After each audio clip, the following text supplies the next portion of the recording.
เรียนเชิญพุทธศาสนิกชนทุกท่านมากลั่นจิตให้ใสกลั่นใจให้เป็นบุญด้วยการให้ทานรักษาศีลและเจริญจิตภาวนาน้อมจิตให้เข้าถึงพระรัตนตรัย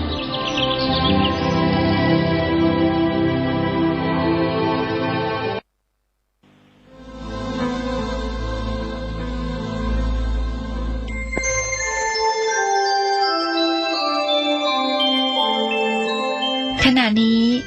ท่านกำลังฟังสถานีวิทยุกระจายเสียง FM 104.5 เมกะเฮิรตซ์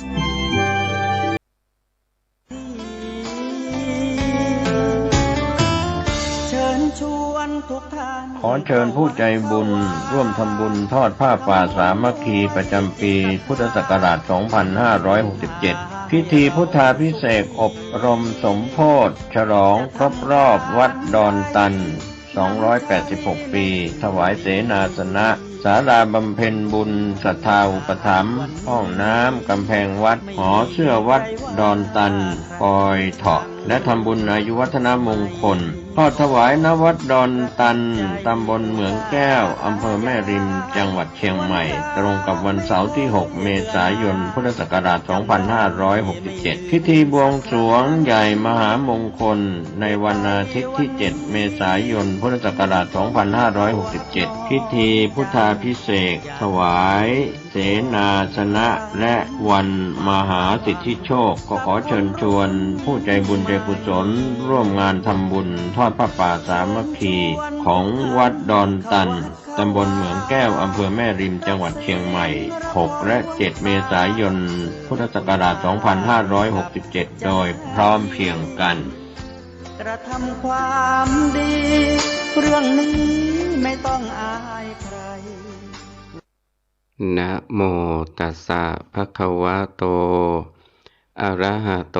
สัมมาสัมพุทธัสสะขอความนอบน้อมจงมีแด่องค์สมเด็จพระบรมศาสดาสัมมาสัมพุทธเจ้าพระธรรมและพระอริยสงฆ์สาวกทั้งหลายขอเจริญพรกับคณะสัตยาญาติโยมสาธุชนทุกท่านวันนี้อาตมาภาพ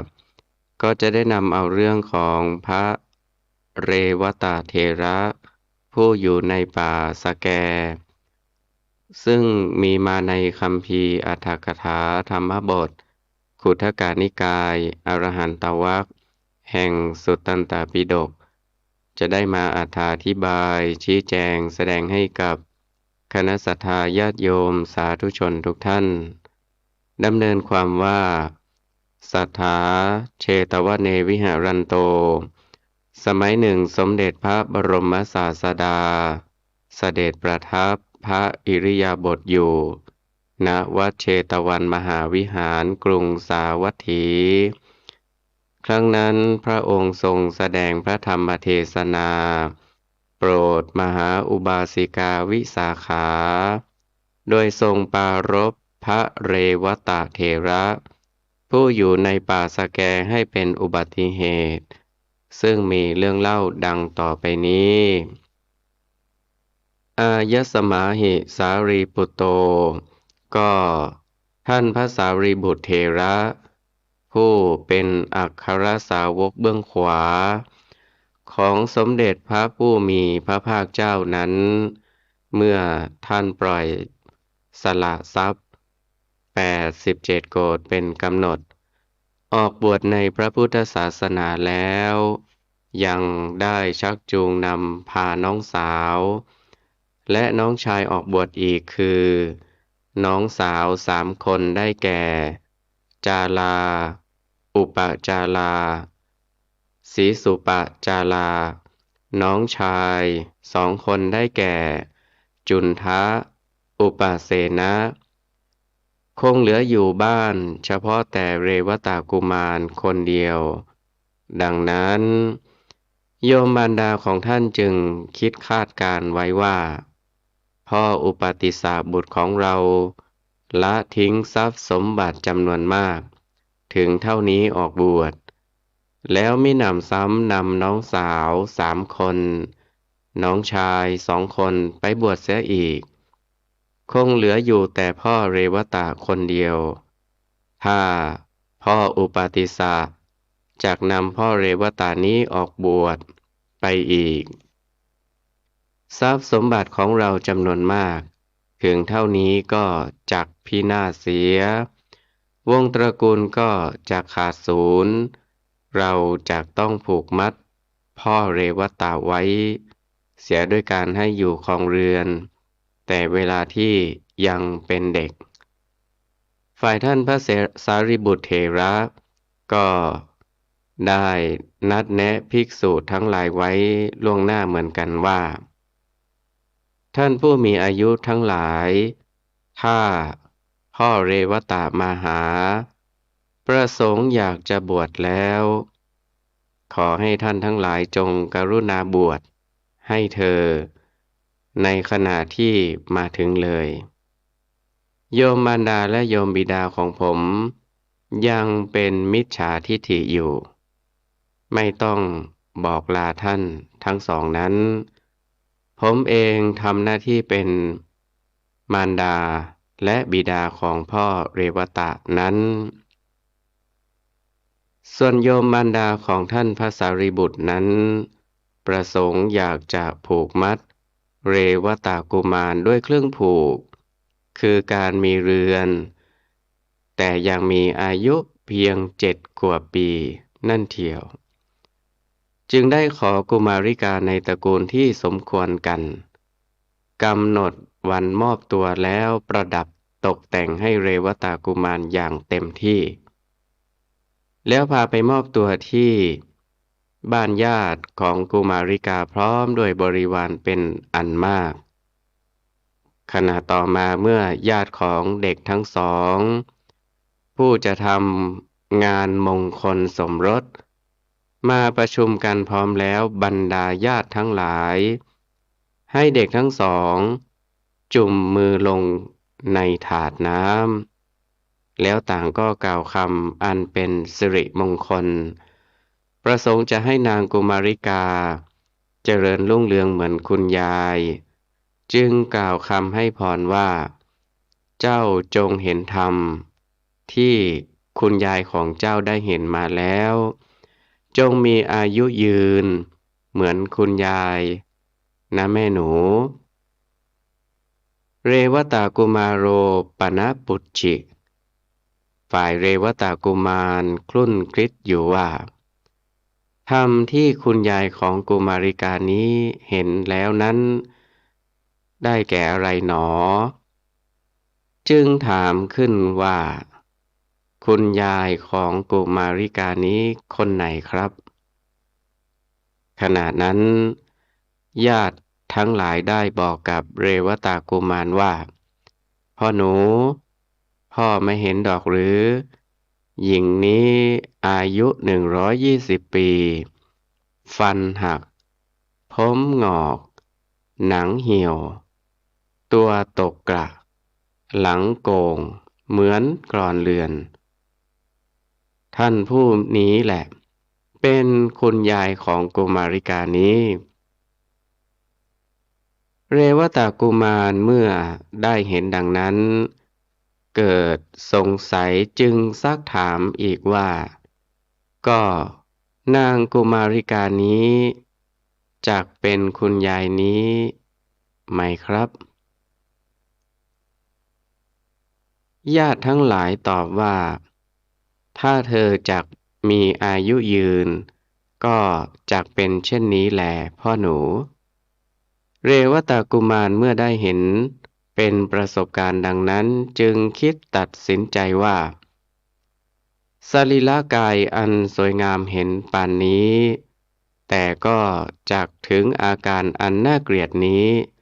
เพราะความชราความจริงข้อนี้พี่อุปติสสะของเราคงจักได้พบเห็นมาแล้วเราจะต้องหลบหนีไปบวชเสียให้ได้ในวันนี้นั่นเทียวต่อมาเมื่องานมงคลสมรสเสร็จแล้วญาติทั้งหลายจึงให้เรวตะกุมารกับนางกุมาริกานั้น ขึ้นยานเล่มเดียวกัน แล้วพากันกลับมาบ้าน ครั้นเดินทางมาได้สักเล็กน้อย เรวตากุมารก็อ้างเหตุว่าจากถ่ายอุจจาระ จึงพูดว่าจงหยุดยานไว้ก่อน ฉันจักลงไปถ่ายแล้วจักกลับมาคันแล้วลงจากยานไปแล้ว ไปหลบแอบอยู่ที่พุ่มไม้พุ่มหนึ่งสักพัก แล้วก็กลับมาขึ้นยานต่อไป ครั้นเดินทางต่อไปอีกไม่นานเท่าไหร่ก็อ้างเหตุดังนั้น ลงจากยานไปสักพักหนึ่งแล้วก็กลับมาขึ้นยานอีก ครั้นเดินทางต่อไปอีกไม่นาน ก็ได้อ้างเหตุนั้นทำเหมือนอย่างเดิมอีก จึงทำให้พวกญาติทั้งหลายสังเกตว่า พ่อเรวตานี้หมั่นไปแท้ๆจึงไม่ได้ทำการอารักขาอย่างแข็งแรงครั้นเดินทางต่อไปอีกหน่อยหนึ่ง เรวตากุมารก็อ้างเหตุอย่างนั้นอีก ลงไปพลางพูดว่าจงขับยานไปก่อนฉันจักค่อยๆไปข้างหลัง ครั้นลงจากยานไปแล้วจึงมุ่งหน้าตรงไปหาผู้ไม้ฝ่ายญาติทั้งหลายสำคัญว่าเขาจักตามมาข้างหลัง จึงได้ขับยานเดินทางต่อไป โดยมิได้มีความระแวงแต่อย่างใด ฝ่ายเรวตากุมารนั้นเห็นได้โอกาสได้ช่องสบโอกาส ก็ได้หลบหนีไปแต่ที่นั้นขั้นแล้วก็ได้ไปยังสำนักภิกษุ30 รูป ซึ่งอาศัยอยู่ณตำบลแห่งหนึ่ง กราบภิกษุทั้งหลายแล้วเรียนว่า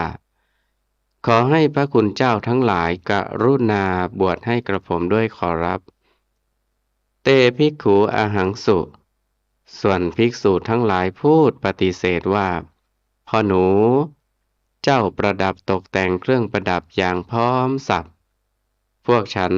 ไม่ทราบว่าเจ้าเป็นพระราชโอรสหรือเป็นบุตรของอมาตย์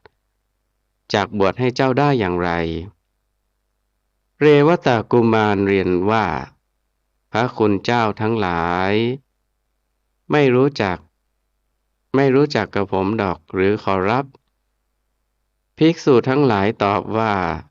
ไม่รู้จักพ่อหนูเรวตากุมารเรียนว่ากระผมเป็นน้องคนเล็กของพี่อุปติสสะอย่างไรเล่าขอรับภิกษุทั้งหลายตอบว่าใครที่ชื่ออุปติสสะนั้นเราก็ไม่รู้จักเรวตากุมารเรียนว่าก็จริงขอรับพระคุณเจ้าทั้งหลายเรียกพี่ของกระผมว่าสารีบุตรเพราะฉะนั้นเมื่อกระผมพูดว่าอุปติสสะพระคุณเจ้าทั้งหลายจึงไม่ทราบภิกษุทั้งหลายถามว่าก็เจ้าเป็นน้องคนเล็กของท่านสารีบุตรเถระหรือเรวตากุมารเรียนรับว่าใช่แล้วขอรับภิกษุทั้งหลายจึงพูดว่าถ้าเช่นนั้นเข้ามาพี่ชายของเจ้าอนุญาตไว้แล้วจึงเปลื้องเครื่องประดับทั้งหลายออกเก็บไว้แล้วจัดการบวชให้เป็นสามเณรเรียบร้อยแล้วจึงส่งสารไปถวายแด่ท่านพระสารีบุตรเถระฝ่ายพระสารีบุตรเถระครั้นได้ทราบสารนั้นแล้วจึงกราบทูลแด่สมเด็จพระผู้มีพระภาคเจ้าว่าพระพุทธเจ้าข้าได้ทราบว่าพวกภิกษุวัดที่วัดป่า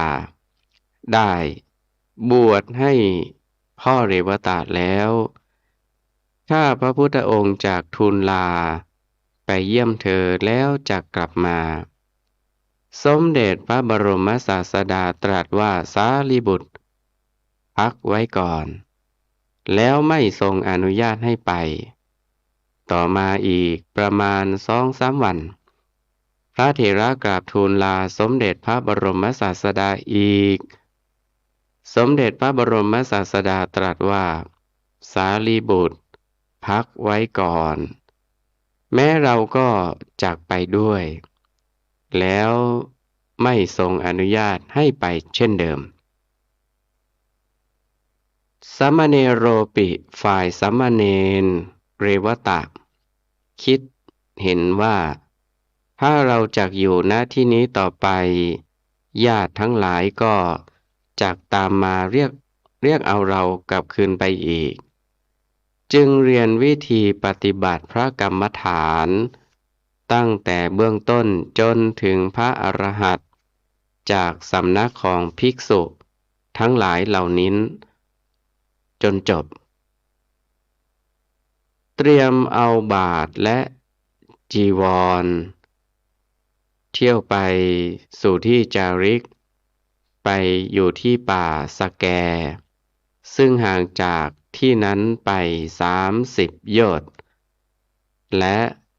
ได้บรรลุพระอรหันต์พร้อมด้วยปฏิสัมภิทาญาณทั้ง 4 ระหว่างไตรมาสภายในพรรษานั้นนั่นเอง ฝ่ายพระสารีบุตรเถระขันปวารณาออกพรรษาแล้ว ได้กราบทูลลาสมเด็จพระบรมศาสดา เพื่อ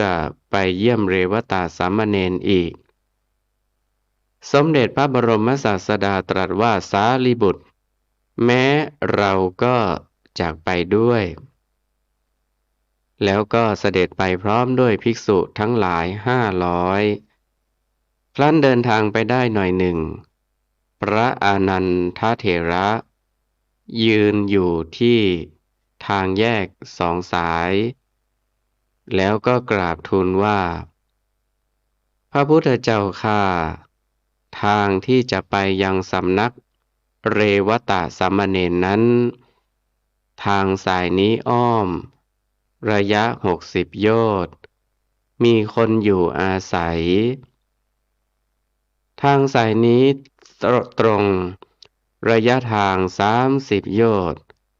มีอมนุษย์ยึดครองจักไปทางสายไหนพระพุทธเจ้าข้า สมเด็จพระบรมศาสดาตรัสถามว่า อานนท์ก็พระศิวลีมากับพวกเราหรือ พระอนันทเถระกราบทูลว่ามาพระพุทธเจ้าข้า สมเด็จพระบรมศาสดาตรัสว่า ถ้าพระศิวลีมา จงไปทางสายตรงได้ยินมาว่า สมเด็จพระบรมศาสดาไม่ได้ตรัสว่า เราจักบันดาลให้ข้าวต้มและข้าวสวยบังเกิดขึ้นแก่พวกเธอเอง จงไปทางสายตรง แต่ตรัสว่า ถ้าพระศิวลีมาด้วย ก็จงไปทางสายตรง ดังนี้ เพราะทรงทราบว่าที่นั้นเป็นที่ให้ผลวิบากของบุญของภิกษุทั้งหลายนั้นๆ สัทธริปณตังมัคคังปฏิปันเน ก็เมื่อสมเด็จพระบรมศาสดาเสด็จพระพุทธดำเนิน ไปสู่ทางนั้น เทวดาทั้งหลายคิดว่า เราจักทำการสักการะบูชา แก่พระศิวลีเถระ ผู้เป็นเจ้าของพวกเรา แล้วให้เนรมิตวิหารทั้งหลายขึ้น ไว้ตามระยะทางชั่วโยชน์หนึ่ง ไม่ให้เสด็จพุทธดำเนินเกินไปกว่าโยชน์หนึ่ง ครั้นแล้วก็ลุกแต่เช้า ถือเอาข้าวต้มและข้าวสวยเป็นต้น อันเป็นของทิพย์ ไปเที่ยวหาดูว่า พระศิวลีเถระ ผู้เป็นเจ้าของเรานั่งอยู่ตรงไหน พระศิวลีเถระ ผู้เป็นเจ้าของเรานั่งอยู่ตรงไหน พระศิวลีเถระได้ให้เทวดาทั้งหลายเอาอาหารที่จัดมาเพื่อตนนั้นถวายแก่ภิกษุ อันมีองค์พระพุทธเจ้าเป็นประมุข สมเด็จพระบรมศาสดากับภิกษุทั้งหลายพุทธบริวาร อาศัยเสวยบุญของพระศิวลีเถระองค์เดียวตลอดระยะการที่เดินไปในทางกันดาร30 โยชน์ด้วยอาการอย่างนี้ฝ่ายสามเณรเรวตะนั้นครั้นทราบว่าสมเด็จพระบรมศาสดาเสด็จมาเยี่ยมดังนั้นก็เนรมิตพระคันธกุฏีไว้สำหรับพระผู้มีพระภาคเจ้าเนรมิตเรือนยอด500 หลังเนรมิตที่เดินจงกรม500และเนรมิตที่สำหรับพักกลางคืนและกลางวันอีก500ที่สมเด็จพระบรมศาสดาประทับอยู่ที่สำนักของเรวตะสามเณรนั้นนานประมาณเดือนหนึ่งเมื่อประทับอยู่ที่นั้นก็ได้ทรงอาศัยเสวยบุญของพระศิวลีเถระเช่นเดียวกันนั่นแหละตถาปนะทเวมหัลลกาภิกขุก็ในหมู่ภิกษุสงฆ์พุทธบริวาร นั้นมีภิกษุแก่2 รูปในเวลาที่สมเด็จพระบรมศาสดาเสด็จไปถึงฝั่งสแกคิดกันอย่างนี้ว่าก็ภิกษุนี้มัวแต่ทำการก่อสร้างเห็นปานนี้อยู่จักสามารถบำเพ็ญสมณธรรมได้อย่างไรสมเด็จพระบรมศาสดาทรงทำการมุขโขโลกนะคือเห็นแก่หน้าว่าภิกษุนี้เป็นน้องชายของพระสารีบุตรเสด็จมาสู่ที่สำนักของพระนักก่อสร้างชนิดนี้ฝ่ายสมเด็จพระบรมศาสดาวันนั้นได้ทรงตรวจดูหมู่สัตวโลกด้วยพระญาณในเวลาใกล้รุ่งได้ทรงเห็นภิกษุแก่2 รูปนั้นและได้ทรงทราบวาระจิตของเธอทั้ง2ด้วยเพราะฉะนั้นเมื่อเสด็จประทับอยู่ในสำนักของเรวตะสามเณรนั้นประมาณเดือนหนึ่งแล้วครั้นถึงวันที่จะเสด็จจากไปจึงได้ทรงอธิษฐานให้ภิกษุแก่2 รูปนั้นลืมทนานน้ำมันกาน้ำและรองเท้าของเธอไว้เมื่อเวลาเสด็จออกไปถึงข้างนอกอุปจารวิหารแล้วจึงทรงคลายอิทธิฤทธิ์ขณะนั้นภิกษุแก่จึงพูดกันว่าผมลืมของสิ่งนั้นและสิ่งนั้นแม้ผมก็ลืมทั้ง2 รูปจึงพากันกลับคืนไปเอาของแต่จำที่นั้นไม่ได้ถูกหนามสแกทิ่มแทงเท้าเที่ยวย่องไปเห็นสิ่งของห้อยอยู่ที่ต้นสแกต้นหนึ่งจึงหยิบเอาแล้วกลับหลีกไปฝ่ายสมเด็จพระบรมศาสดาทรงพาภิกษุสงฆ์เสด็จพระพุทธดำเนินไปอาศัยเสวยบุญของพระศิวลีเถระอีกประมาณเดือนหนึ่งเหมือนกันแล้วก็เสด็จถึงวัดบุพารามมหาวิหาร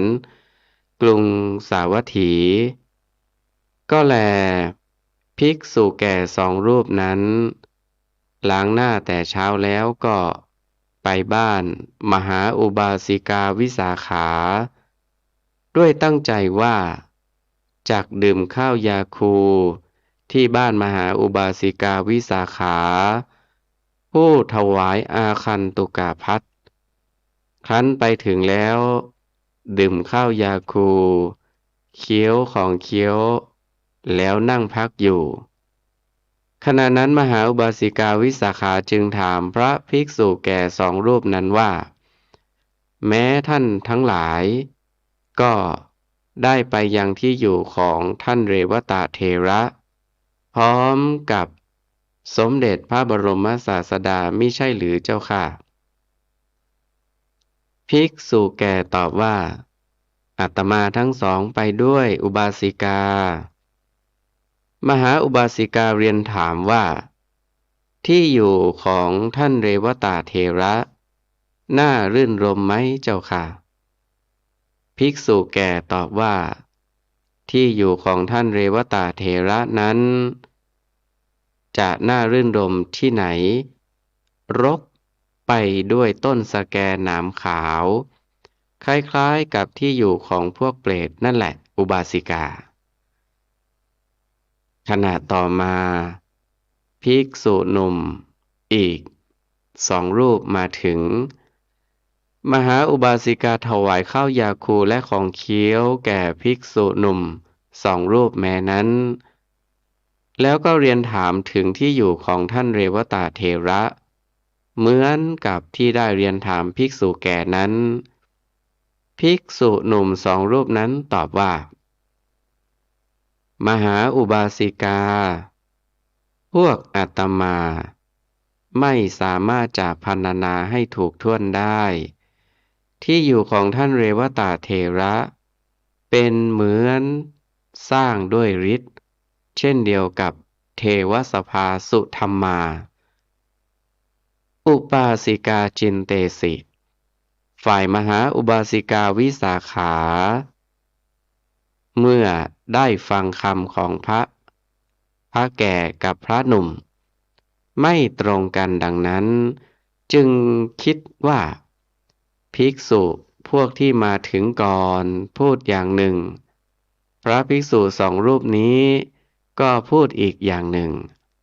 ภิกษุพวกที่มาก่อน เห็นจากลืมสิ่งของอะไรแล้ว กลับไปในเวลาที่พระเถระคลายฤทธิ์แล้ว ส่วนภิกษุ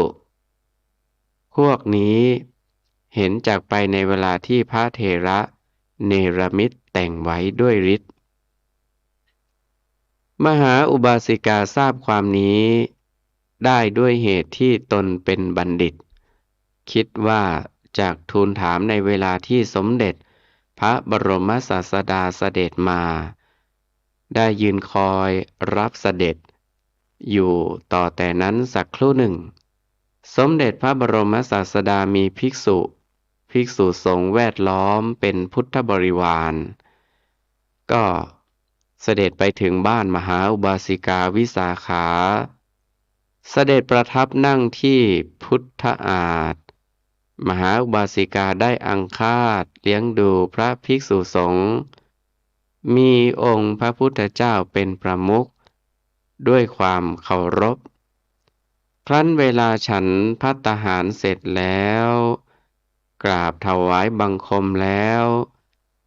จึงกราบทูลสอบถามต่อสมเด็จพระบรมศาสดาว่า พระพุทธเจ้าข้าพวกภิกษุที่ตามเสด็จไปกับพระพุทธองค์นั้นบางพวกก็พูดว่าที่อยู่ของท่านเรวตะเถระเป็นป่ารกไปด้วยต้นสะแกบางพวกก็พูดว่าน่ารื่นรมที่ถูกนั้นเป็นอย่างไรหนอพระพุทธเจ้าข้าตังสุตตวาสัทธาสมเด็จพระบรมศาสดาครั้นได้ทรงสดับคำสอบถามของมหาอุบาสิกาดังนั้นจึงตรัส ชี้แจงว่า ดูก่อนอุบาสิกา จะเป็นบ้านหรือเป็นป่าก็ตาม พระอรหันต์ทั้งหลายอยู่ในที่ใด ที่นั้นย่อมเป็นที่น่ารื่นรมโดยส่วนเดียว เมื่อสมเด็จพระพุทธองค์จะทรงแสดงพระธรรมเทศนา สืบอนุสนธิต่อไป จึงได้ตรัสพระพุทธนิพนธคาถา เป็นปัจฉิมพจน์ ดังนี้ พระอรหันต์ทั้งหลายอยู่ณที่ใด จะเป็นบ้านหรือป่าก็ตาม จะเป็นที่ลุ่มหรือที่ดอนก็ตาม ที่นั้นย่อมเป็นภูมิสถานอันน่าลื่นรมชนทั้งหลายมากด้วยกัน ซึ่งฟังธรรมอยู่ในสมาคมนั้นส่งญาณไปตามกระแสพระธรรมเทศนา โดยโยนิโสมนสิการเป็นอันดี ในเวลาจบพระธรรมเทศนาก็ได้บรรลุมรรคผล มีโสดาปัตติผลเป็นต้น โดยสมควรแก่อุปนิสัยของตนด้วยประการฉะนี้ ต่อมาโดยสมัยหนึ่งอื่นอีก ภิกษุทั้งหลายวิพากษ์วิจารณ์กันว่า ดูก่อนอาวุโสทั้งหลาย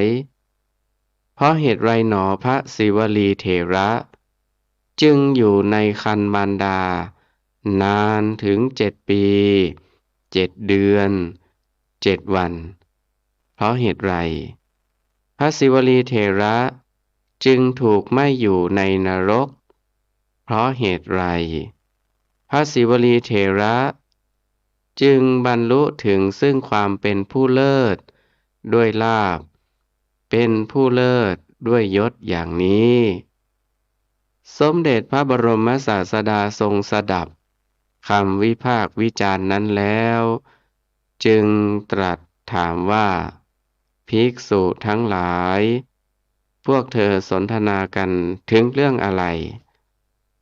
ครั้นภิกษุทั้งหลายกราบทูลให้ทรงทราบแล้ว เมื่อจะทรงแสดงบุพกรรมของพระศิวลีเถระแก่ภิกษุทั้งหลาย จึงได้ทรงยกอตีตานิทานมาแสดงซึ่งมีความพิสดารดังต่อไปนี้ ภิกขเว อิโตเอกนวุติกัปเป ดูก่อนภิกษุทั้งหลาย นับถอยไปแต่ภัทรกัปนี้ไปในกัปที่91 สมเด็จพระวิปัสสีสัมมาสัมพุทธเจ้าได้ทรงอุบัติขึ้นในโลก สมัยหนึ่งพระองค์ได้เสด็จไปสู่ที่จาริกในชนบท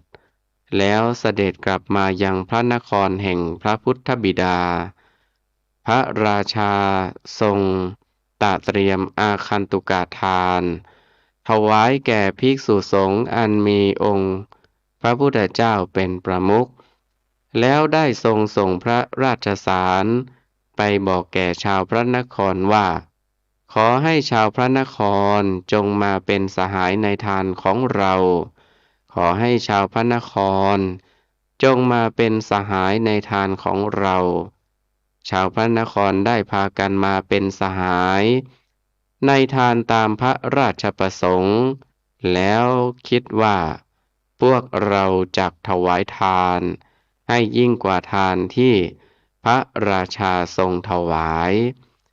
จึงนิมนต์สมเด็จพระบรมศาสดาในวันรุ่งขึ้นได้จัดแจงตกแต่งทาน แล้วได้ส่งสารไปกราบทูลพระราชาให้ทรงทราบ พระราชาเสด็จมาร่วมเป็นสหาย เห็นทานของชาวพระนครแล้วมีพระราชดำริว่า เราจักถวายทานให้ยิ่งกว่าทานของชาวพระนครนี้ วันรุ่งขึ้นจึงนิมนต์สมเด็จพระบรมศาสดาอีก พระราชาไม่ทรงสามารถจะเอาชนะชาวพระนครได้ชาวพระนครก็ไม่สามารถจะเอาชนะพระราชาได้ในวาระที่6ชาวพระนครได้คิดกันว่าบัดนี้พวกเราจักให้ทานโดยที่จะไม่ให้ใครๆอาจพูดได้ว่าวัตถุสิ่งนี้ไม่มีในทานของชาวพระนครนี้ในวันพรุ่งนี้ครั้นแล้ววันรุ่งขึ้นก็พากันจัดแจงเครื่องไทยทานตรวจดูว่าอะไรหนอยังขาดอยู่ในทานนี้ไม่เห็นน้ำผึ้งสดอย่างเดียวส่วนน้ำผึ้งสุกนั้นมีอยู่เป็นอันมากชาวพระนครจึงจัดให้คนเตรียมทรัพย์4,000 กหาปณะแล้วส่งไปคอยดักซื้อน้ำผึ้งสดอยู่ที่ประตูพระนครทั้ง4ประตูดังนั้นยังมีชาวชนบทคนหนึ่งเดินทางมายังพระนครเพื่อจะเยี่ยมนายอำเภอได้เห็นรวงผึ้งมิ้มในระหว่างทางจึงไล่ตัวผึ้งให้หนีไปแล้วตัดกิ่งไม้ถือเอารวงผึ้งมาพร้อมทั้งด้ามไม้นั่นเองเข้ามาสู่พระนครด้วยความตั้งใจว่าจักนำไปให้แก่นายอำเภอคนที่ไปคอยดักซื้อน้ำผึ้งเห็นคนชนบทถือรวงผึ้งมาดังนั้นจึงถามว่าพ่อมหาจำเริญผึ้งนั้นจะขายไหมคนชนบทตอบว่าไม่ขายดอกนายคนซื้ออ้อนวอนว่าเอาเถอะนะรับเอาทรัพย์1 กหาปณะนี้แล้ว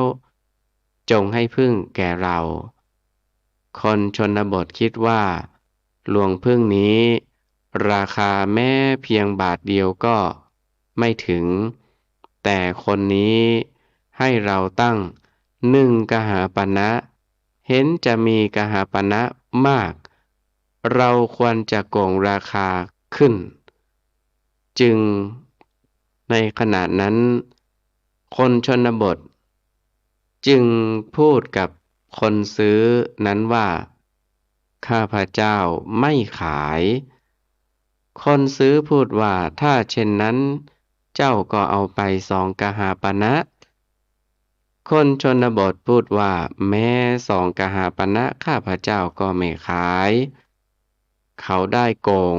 ราคาขึ้นโดยทำนองนี้จนคนซื้อนั้นมอบทรัพย์ให้หมดทั้งห่อพร้อมกับพูดว่าถ้าเช่นนั้นจงรับเอาทรัพย์1,000 กหาปณะนี้ขณะนั้นคนชนบทจึงพูดกับคนซื้อว่าท่านเป็นบ้าหรืออย่างไรหรือว่าไม่มีที่ว่างพอที่จะใส่กหาปณะอย่างนั้นหรือผึ้งนี้ราคาแม้เพียงบาทเดียวก็ไม่ถึงแต่ท่านพูดว่าจงเอาทรัพย์1,000 กหาปณะไปแล้วให้แก่ข้าพเจ้านี่มันมีเหตุอะไรกันหรือคนซื้อแถลงความจริงให้ฟังว่าพ่อมหาจำเริญเรารู้ดีอยู่แต่เรามีการงานที่จะต้องใช้น้ำผึ้งนี้เพราะฉะนั้นเราจึงพูดอย่างนั้นคนชนบทถามว่านายมีการงานอะไรกันเล่าคนซื้อบอกว่าเราได้ตระเตรียมถวายมหาทานแด่สมเด็จพระวิปัสสีสัมมาสัมพุทธเจ้ามีพระสงฆ์68,000เป็นพุทธบริวาร ในมหาทานนั้นยังขาดอยู่แต่น้ำผึ้งสดอย่างเดียวเท่านั้นเพราะฉะนั้นข้าพเจ้าจึงขอซื้อแพงถึงอย่างนี้คนชนบทพูดต่อรองว่าเมื่อมีความจำเป็นอย่างนี้ข้าพเจ้าจักไม่เอามูลค่าถ้าข้าพเจ้าจะได้ส่วนบุญในทานด้วยข้าพเจ้าจักให้เปล่าคนซื้อกลับไปบอกเรื่องนั้นแก่ชาวพระนครชาวพระนครครั้นทราบว่าคนชนบทนั้นเป็นผู้แรงด้วยศรัทธาจึงยินยอมว่าสาธุจงเป็นผู้มีส่วนบุญด้วยกันเถิดสาธุจงเป็นผู้มีส่วนบุญด้วยกันเถิดดังนั้นชาวพระนครเหล่านั้นนิมนต์ภิกษุสงฆ์มีพระพุทธเจ้าเป็นประมุขให้นั่งณอาสนะแล้วพากันถวายข้าวยาคูและของเคี้ยวแล้วให้เอาถาดทองขนาดใหญ่มาแล้วบีบลวงผึ้งลงใส่ก็คนชนบทนั้นได้นำกระบอกนมส้มมาด้วยเพื่อเป็นของกำนันเขาจึงเอานมส้มนั้นลินลงในถาดกวนเข้ากับน้ำผึ้งนั้นแล้วได้ถวายแด่ภิกษุสงฆ์มีองค์พระพุทธเจ้าเป็นประมุขตั้งแต่ต้นแถวไปตลอดน้ำผึ้งนั้นทั่วถึงแก่ภิกษุผู้รับทั้งหมดอย่างพอเพียงแก่ความต้องการมิหนำซ้ำยังมีเหลืออยู่อีกน้ำผึ้งนิดหน่อยเท่านี้ย่อมถึงทั่วแก่ภิกษุทั้งหลายเป็นอันมากได้อย่างไรดังนี้อันใครๆไม่ควรคิดเพราะน้ำผึ้งนั้นทั่วถึงด้วยอานุภาพของพระพุทธเจ้าพุทธวิสัยเป็นสิ่งอันใครๆไม่ควรคิดเพราะวิสัยสี่อย่างพระพุทธองค์ตรัสไว้ด้วยว่าเป็นอาจินไตยไม่ควรคิดในคัมภีร์จตุกะนิบาตอังคุตตรนิกายเมื่อผู้ใดคิดวิสัยสี่เหล่านั้นย่อมจะมีส่วนแห่งความเป็นคนบ้านั่นเทียวฉะนี้แลโสปุริโสคนชนบทนั้นครั้นได้สร้างบุญญกรรมประมาณเท่านี้แล้วเมื่อสิ้นอายุไขก็ได้ไปบังเกิดในเทวโลกท่องเที่ยวอยู่ตลอดกาลเท่านั้นต่อมาสมัยหนึ่งจุติจากเทวโลกแล้วลงมาบังเกิดในราชตระกูลในเมืองพาราณสีครั้นพระราชบิดาเสด็จสวรรคตก็ได้ครองราชสมบัติสืบราชสันตติวงศ์ต่อมาพระราชานั้นครั้งหนึ่งได้เสด็จไปล้อมพระนครแห่งหนึ่งด้วยทรงปรารถนาว่าจักยึดเอาพระนครนั้นแล้วส่งพระราชสารไปแก่ชาวพระนครว่าชาวพระนครทั้งหลายจงให้ราชสมบัติหรือให้การรบพุ่งแก่เราชาวพระนครตกลงกันว่าพวกเราจักไม่ให้ราชสมบัติและจักไม่ให้การรบพุ่งจึงพากันออกไปทางประตูเล็กแล้วขนเอาฟืนและน้ำมันเป็นต้นเข้ามาใช้ทำกิจการทั้งปวงได้อย่างธรรมดา